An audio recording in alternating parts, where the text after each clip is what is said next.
bangga, aboteng ang ngiti ang hatid sa atin. Handang tumulong sa mamamayan, kabataan ng pag-asa ng bayan.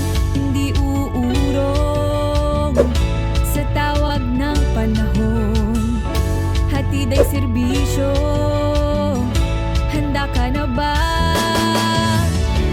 Sama-sama sa pagsulong, ikaw at ako magkahawak kamay, pinapanatili ang kapayapaan ng ating bayan. Iaangat ang bawat isa mula sa paghihirapan. Mumbai, ikaw ay Super Pinoy Kid. Yeah, ikaw ay Super Pinoy Kid.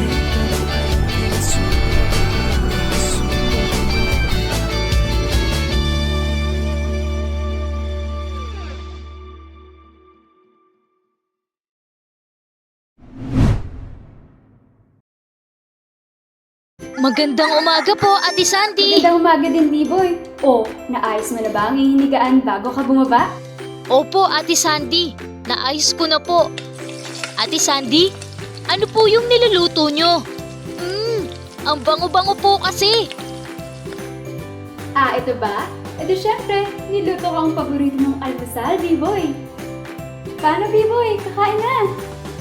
Yehey! Kakain na! Hep, hep, hep, B-Boy. May nakakalimutan ka. Bago ka kumuha ng pagkain, maghugas ka muna ng kamay. Ay, oo nga po pala, Ate Sandy. Salamat po sa pagpapaalala. Oh, mga bata, naguhugas din ba kayo ng kamay bago kumain?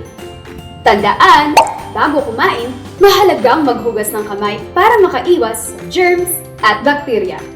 Alam niyo ba ang mga hakbang sa tamang paghuhugas?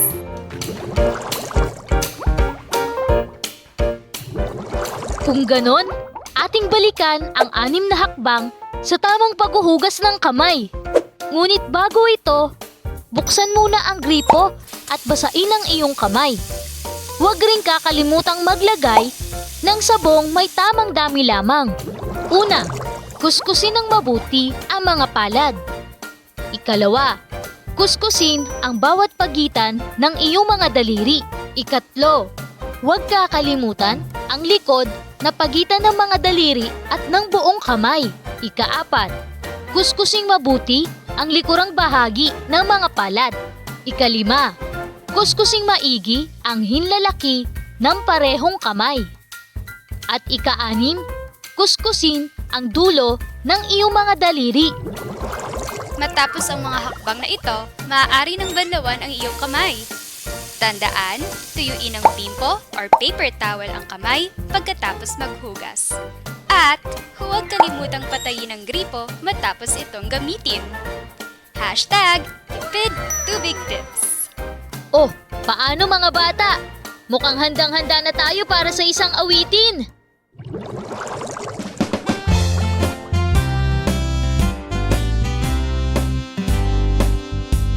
Sampung mga daliri, kaliwa at kanan, iyong basain at kuskusin bago ka kumain.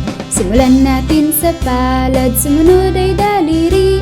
Maging likod, isama rin, balawan ng mabuti. Maging likod, isama rin, balawan ng mabuti. Sampung mga daliri, kaliwa at kanan, iyong basain at kuskusin bago ka kumain. Simulan natin sa palad, sumunod ay daliri. Maging likod, isama rin, balawan ng mabuti. Maging likod, isama rin, balawan ng mabuti. Oras na naman para sa kaalamang super sa sustansya. Kaalamang siguradong matututo ka. Payo ba ang hanap mo? Sagot na namin kayo. Dito lang sa ating Super Payo. Kasama ang ating super tagapayo of the day, Bonbon Sabon! Magandang araw mga bata, ako si Bonbon, ang pinaka-gwapong sabon. Bukod sa taglay kong lakas laban sa mga mikrobyo, narito ang ilang payo at paalala na dapat nating tandaan tungkol sa tamang paghuhugas. Bonbon sabon, handa ng magtingkod. Mahalagang ugaliin ang paghuhugas ng kamay bago kumain.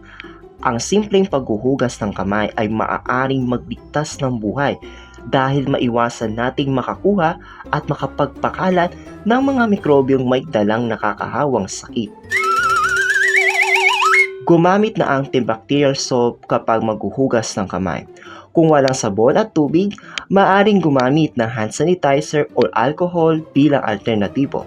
Sa ganitong paraan, masisigurong ligtas ang iyong mga kamay laban sa mga mikrobyo. Hugasan ang kamay sa loob ng 20 segundo o higit pa.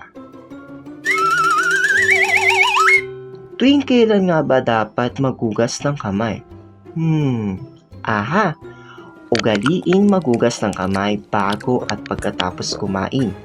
Pagkatapos gumamit ng banyo, makaraang humawak ng alagang hayop, matapos kumain, umubo at suminga, pagkatapos maglaro sa labas, matapos humawak ng mga bagay na sa palagay mo ay marumi, at kapag ikaw ay nagusugatan o nagaskasan.